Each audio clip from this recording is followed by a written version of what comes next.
So in this video, we're gonna go through throwing progression and all the things I wanna see you working on with your son when you go out and throw the baseball around.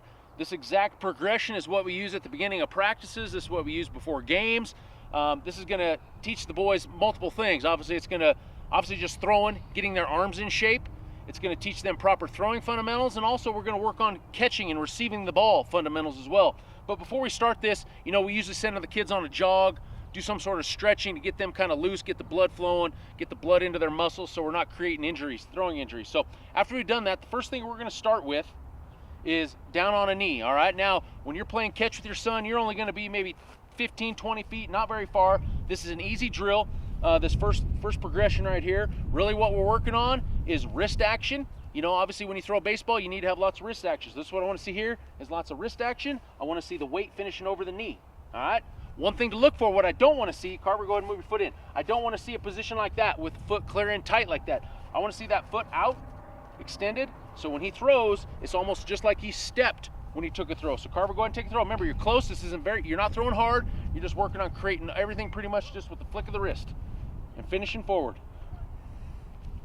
There we go, into the ball. There we go, all right? So we're gonna go through maybe 15, 20 of those, and then we're gonna stand up and we're gonna spread it out a little bit. Now we're gonna probably maybe go to 40 or 50 feet, all right? Now we're gonna do the next progression here is where we're gonna take the opposite foot and we're gonna put it forward. It's gonna be a little goofy for these boys because normally when a right-handed thrower, they're gonna step with their left.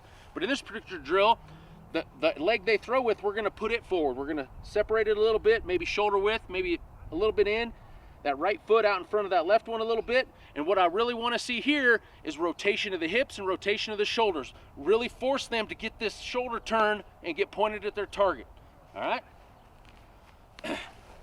There we go. Right foot a little front, the left one, about shoulder width height. Good rotation of the hips, stretch those hips out. Slingshot those shoulders around. Same thing, we're working on following through, finishing to the target. There we go, throw another one. There we go, all right. Now after we do 15 or 20 of those, we're gonna extend it a little bit more. Now we're gonna probably go to maybe 60 feet, and now we're gonna do what we call rocker throws, all right? So on a rocker throw, we wanna go ahead Carver, get set up here. Wanna get feet maybe a little bit past shoulder width, that front foot, I wanna get it pointed at least at a 45-degree angle to our target, all right? When we go to step and throw, usually our toe is gonna be pointed right to our target, so I wanna see that toe pointed at least close to your target, all right? So on this, we're working on momentum shift, all right? So we're gonna shift forward, we're gonna shift all the way back, and then we're gonna finish with all the weight forward. What I wanna see, 100% of the weight should be on that front leg. Finish on your toe, they should be able to pick their toe up like this, finishing, all right? Once again, we're looking for chest down, all right? I don't wanna see them leaning off to the side, throwing hard like this. I wanna see chest coming down, nice and balanced, following through across their body, all right? They should be able to pose just like a statue right when they get done. There we go. Now this drill, you're 60 feet apart. They should be able to throw now as hard as they can. There you go. One more here. All right, we're gonna rock it forward, rock it back, boom. There we go. All right. Now the next progression, we're gonna work on what I call quarterback throws. All right, so what I want to see, this is just working on momentum shift now, but to a little bit more extent. So I want to see a couple shuffle steps forward, a couple shuffle steps back. They have to plant their weight here, and then they have to go forward. So it's 2 shuffles forward, 2 shuffles back, plant, and finish forward, all right? Just a little more progression, but it's teaching them to finish with the weight forward. 2 shuffle steps forward, 2's back, plant, finish. There we go. 2 forward, 2 back, plant, finish. All right, one more, 2 forward. There we go. This will separate. What'll happen is you'll start to see kids throwing off their back leg, and when I mean that is if they shuffle like this and they shuffle back, they'll throw and they'll finish like this. Their arm will just snap and they'll come right back and they'll finish with all the weight. That's what we don't want to see. That's why a lot of these drills are created to teach them to keep all their weight forward and finish with their weight forward. Now, after you go through about 15 or 20 of those quarterback throws, we're gonna go to what we call long toss, and that's what we're gonna finish out with. All right, we're gonna extend our distance out to maybe 100 feet, as far as we can go. What I wanna see here is just a good shuffle step and a follow through. If they wanna release that back foot on this drill and have it come forward, that's perfectly fine, all right? But I wanna see a couple good shuffle steps. We're looking for squaring up the shoulder. I tell the boys that front shoulder is kind of like your sights on a gun. We got to get the shoulders turned. We got to get it pointed at our target to get everything in line to make that throw accurate. There we go. Now this, you can extend this out as far as you want. If you want to start off 4, 5, 6, 8 throws at 100 feet and then extend it maybe 20 feet further and keep going, go as far as your kid can throw it in the air. I want to see these throws and long toss when we finish. A throw in the air. I don't care how high they have to throw it, but I want to see a throw that's all the way in the air in one shot, no bouncing.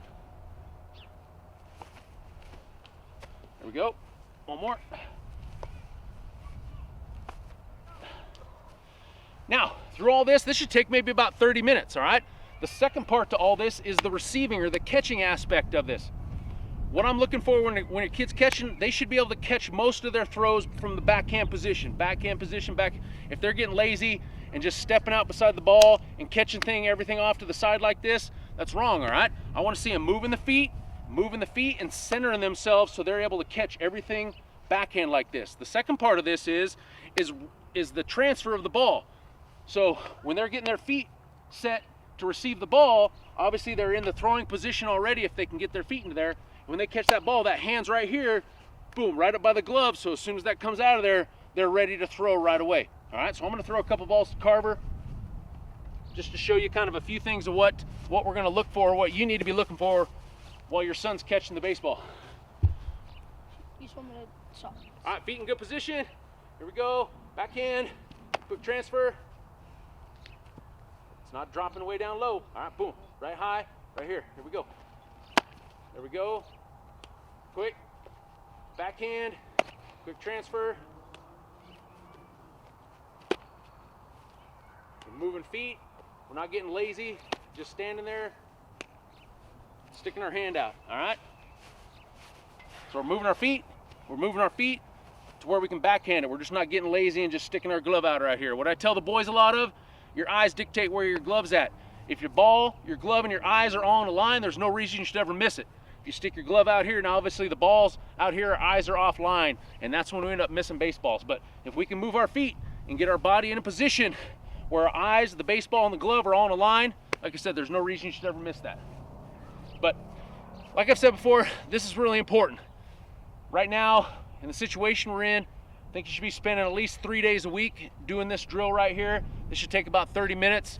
Doing all this, is going to build strength, it's going to condition your arm, and it's going to work on those proper throwing fundamentals we need to be more accurate and consistent on our throws.